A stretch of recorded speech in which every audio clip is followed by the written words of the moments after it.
So hi friends, welcome back to my channel. ఈరోజు మన channel వచ్చేసి పెనుగొండ హిల్స్ అని తెలుసు కదా మీకు. ఇన్స్టాగ్రామ్లో అయితే తెగ ట్రెండ్ అవుతా ఉంది. అది కూడా చూద్దామని అయితే వెళ్తా ఉన్నా. చాలా ఇక లేట్ చేయకుండా మనం అయితే పెనుగొండకి అయితే స్టార్ట్ అయిపోదాం.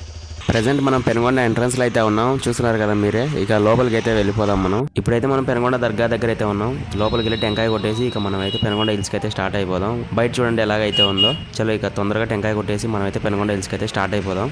సో మనమైతే ఇప్పుడు ఇన్స్టాగ్రామ్లో ట్రెండ్ అవుతున్నటువంటి రోడ్ దగ్గరికి అయితే వచ్చేసాం. పైకి రాగానే మనకైతే పెనుగొండ ఫోర్ట్ అయితే ఉంది పైన అయితే. ఇప్పుడు ఆ ఫోర్ట్ దగ్గరే మనం ఉన్నాం. ఫస్ట్ మీకైతే కోనేరు చూపిస్తా చూడండి. కింద నుంచి ఇలాగైతే వచ్చేసాం. పైకి అయితే వచ్చి ఇక్కడికైతే బైక్ అయితే పార్క్ చేసి ఇలాగైతే వచ్చేసాం. ఇక్కడికి రాగానే మనకి చూడండి కోనేరు అయితే ఇక్కడ ఉంది. చూస్తున్నారు కదా కోనేరు. ఇందులో అయితే ఫుల్గా అయితే వాటర్ అయితే ఉన్నాయి. ఆ గ్రీన్ కనిపిస్తుంది కదా, ఆ గ్రీన్ కనిపించేది ల్యాండ్ అయితే కాదు, అదంతా మనకి వాటర్లో అయితే అంతా ఆకు మాదిరి అయితే మొలిచింది. పొరపాటున మనం కానీ కాలు పెట్టేసామంటే పడిపోతాం, లోపలికి వాటర్లోకి పడిపోతాం. చూడండి ఎంత బాగుందో చుట్టూ నేచర్ అయితే. ఇక్కడ ఏదో కన్స్ట్రక్షన్ మాది అయితే జరుగుతూ ఉంది. సౌండ్స్ అయితే వస్తూ ఉన్నాయి. చుట్టూ అయితే నేచర్ చాలా బాగుంది. అండ్ మీకు ఇన్స్టాగ్రామ్లో ట్రెండ్ అవుతున్నటువంటి రోడ్ కూడా చూపిస్తా చూడండి. సో కోనేటి దగ్గర నుంచి కాస్త ముందుకు వచ్చిన తర్వాత మాకైతే ఇక్కడ కొండ దగ్గర శ్రీ శ్రీ కాళికామాత గుడికి దారి అని చెప్పి రాయిపైన అయితే రాసింది. అందుకే మేమైతే ట్రై చేస్తా ఉన్నాం పైకి ఎక్కి ఎలా ఉందో చూద్దామని. సో రూట్ అయితే ఇట్లయితే ఉంది పైకి. చలో ఇక మనం పైకి అయితే ఎక్కుదాం. సో పైకి అయితే ఎక్కుతా ఉన్నా నేను. చూడండి రూట్ అయితే చాలా టఫ్గా ఉంది. చూస్తున్నారు కదా, కాళికామాత అని రాసింది. యారో మార్క్స్ కూడా వేస్తున్నాయి ఇక్కడ మీకు. వీటిని ఫాలో అవుతూ మీరైతే పైకి అయితే ఎక్కచ్చు. చూడండి రూట్ అయితే ఎట్లా ఉందో చూస్తున్నారా. ఇక్కడ నుంచి మనకి క్లియర్గా కనిపిస్తుంది రూట్. స్ట్రైట్ వెళ్ళిపోవడమే. మీకు అందరూ మామూలుగా ఇక్కడికి వచ్చిన తర్వాత ఇక్కడ పాత గుడి గురించి కానీ కోట గురించి కానీ చెప్తా ఉంటారు.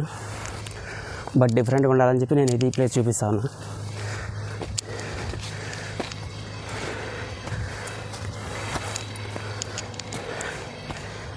చూస్తున్నారా,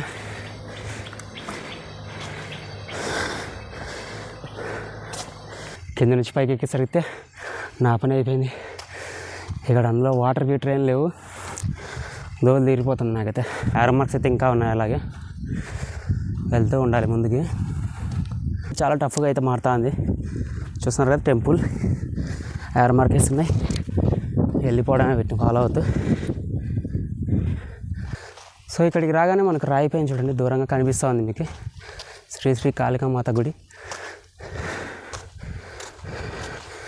సో కనిపిస్తుంది కదా మీకు అక్కడ, అదే గుడి మనకి.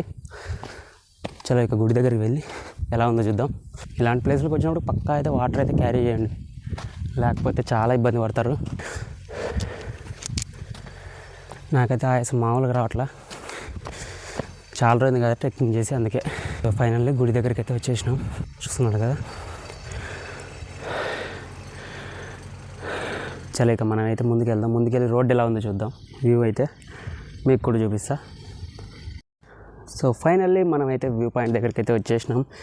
ఇక్కడ నుంచి చూడండి ఎలా ఉందో మీకు చూపిస్తా వ్యూ అయితే. వావ్, వ్యూ అయితే సూపర్ ఉంది.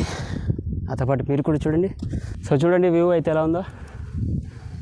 చాలా అంటే చాలా బాగుంది. చుట్టూ చూస్తున్నారు కదా ఎంత హైట్లో అయితే ఉన్నాం మనం. ఎర్లీ మార్నింగ్ వచ్చామంటే ఇక్కడైతే మనకు మంచి సన్ రైజ్ అయితే చూడొచ్చు. అండ్ ఈవినింగ్ కానీ వచ్చామంటే ఇలాంటి కూల్ వెదర్ అయితే ఎంజాయ్ చేయొచ్చు. అండ్ ఎర్లీ మార్నింగ్ వస్తే ఇంకా కూల్గా అయితే ఉంటుంది. చూడండి ఇప్పుడు ఆల్మోస్ట్ నా వెనక ఎలా ఉందో మీరే చూస్తున్నారు కదా. ఫుల్ మబ్బులు పట్టేసి అయితే ఉంది. చల్లగా గాలి అయితే వస్తుంది ఇక్కడైతే, అసలు మామూలు లేదు. ఇక్కడికి రావడానికి నేనైతే చాలా అంటే చాలా కష్టపడ్డా. సో దీనికైతే నేను మీ దగ్గర నుంచి ఒకటే కోరుకుంటున్నా, మన ఛానల్ అయితే లైక్ చేసి సబ్స్క్రైబ్ చేసుకోండి. ఇన్స్టాగ్రామ్లో ట్రెండ్ అవుతున్న వ్యూ పాయింట్కి అయితే మనం వచ్చేసాం. చూడండి చూస్తున్నారా, ఇక్కడైతే జస్ట్ ఒక చిన్న కరువే ఉంది. ఇక్కడ ఇంకా కరువుస్ అయితే ఉన్నాయి, అది కూడా చూపిస్తా చూడండి. సో ఫైనల్లీ మనం అయితే ఆ స్పాట్కి అయితే వచ్చేసాం. చూడండి రోడ్ అయితే ఎన్ని టర్నింగ్స్ అయితే ఉందో. సూపర్ అంటే సూపర్ ఉంది. కింద నుంచి రైడ్ అయితే నెక్స్ట్ లెవెల్ ఉంది అసలు. చాలా రోజుల తర్వాత ట్రెక్కింగ్ అయితే చేశా కదా కొండపైకి అయితే. ఫుల్ కడుపులో ఎట్టో తిప్పేసింది. సడన్గా వచ్చేసరికి వామిటింగ్ అయితే అయిపోయింది నాకైతే. ఇక్కడ ఏం చేయాలో అర్థం కాలేదు. చుట్టుపక్కల ఎవరు లేరు వాటర్ ఇచ్చేదానికి. ఇక్కడైతే ఒక ముగ్గురు అయితే ఉండే, వాళ్ళైతే మాకైతే వాటర్ ఇచ్చి చాలా అయితే హెల్ప్ చేశారు. సో వాళ్ళని వీడియో అయితే తీద్దాం అనుకున్నా. నేను కాస్త సెట్ అయ్యేలోపే వాళ్ళైతే వెళ్ళిపోయారు. చాలా థ్యాంక్స్ బ్రో. సో చూస్తున్నారు కదా ఇక్కడైతే రోడ్ ఎంత బాగుందో. సో అక్కడ స్కూటీ మీద వెళ్తున్నారు కదా, వాళ్ళే మనకైతే హెల్ప్ చేసింది. కాస్త కిందికి దిగిన తర్వాత నాకైతే హెల్త్ మళ్ళీ తేడా కొట్టేసింది. ఇక ఏం చేయాలి తెలియక బైక్ రోడ్డు మీద ఆపేసి సైడ్కి అయితే పడుకుని ఉన్నా. సో సడన్గా నాకు కొండపైకి వెళ్ళాక అలా ఎందుకు అయిందంటే, నేనైతే ఫుడ్ అయితే స్కిప్ చేసా. ఫుడ్ స్కిప్ చేసి స్వీట్ అయితే తిన్నా. స్వీట్ తినడం వల్ల పైకి వెళ్ళిన తర్వాత నాకు ఫుడ్ లేకపోవడం వల్ల అండ్ వాటర్ లేకపోవడం వల్ల ఫుల్ ఒకలాగా అయిపోయి తల తిరిగేసి వామిటింగ్స్ అయితే అయిపోయాయి. కాసేపు రెస్ట్ తీసుకొని మళ్ళీ కిందికి వచ్చిన తర్వాత కాస్త ఫుడ్ అయితే తిని ఇక రిటర్న్ అయితే స్టార్ట్ అయిపోయాం. ఇప్పుడే ఇంటికి అయితే వచ్చాం. ఆల్మోస్ట్ 6 o'clock అయిపోయింది. మేము అక్కడ 2 o'clock అయితే పైకి వెళ్ళి అంతా ఎక్స్ప్లోర్ చేసాం. బట్ నేను 5 o'clock వరకు సైడ్కి రోడ్ సైడ్కి అయితే అలాగే పడుకొని అయితే ఉన్నా. ఇంకా ఏం చేయాలో తెలియలేదు. 4 o'clock నుంచి 5 o'clock ఆల్మోస్ట్ 1 hour అయితే నేను రోడ్ సైడ్ అలాగే పడుకొని అయితే ఉన్నా. తర్వాత కాస్త సెట్ అయిన తర్వాత కాస్త కిందకి వెళ్ళి కొన్ని రీల్స్ అయితే తీసుకున్నాం. ఆ తర్వాత ఇక ఫుడ్ తినేసి ఇక రిటర్న్ అయితే వచ్చేసాం. ఫైనల్ మన కెప్టెన్ కూడా లోపల అయితే పెట్టేసా. వీడియో కోసం అయితే నేను చాలా కష్టపడ్డా. సో దానికోసం మీరైతే ఈ వీడియోకి అయితే ఒక లైక్ చేసుకోండి అండ్ మన ఛానల్ అయితే సబ్స్క్రైబ్ చేసుకోండి. నెక్స్ట్ వీడియో అయితే కలుద్దాం. Thank you.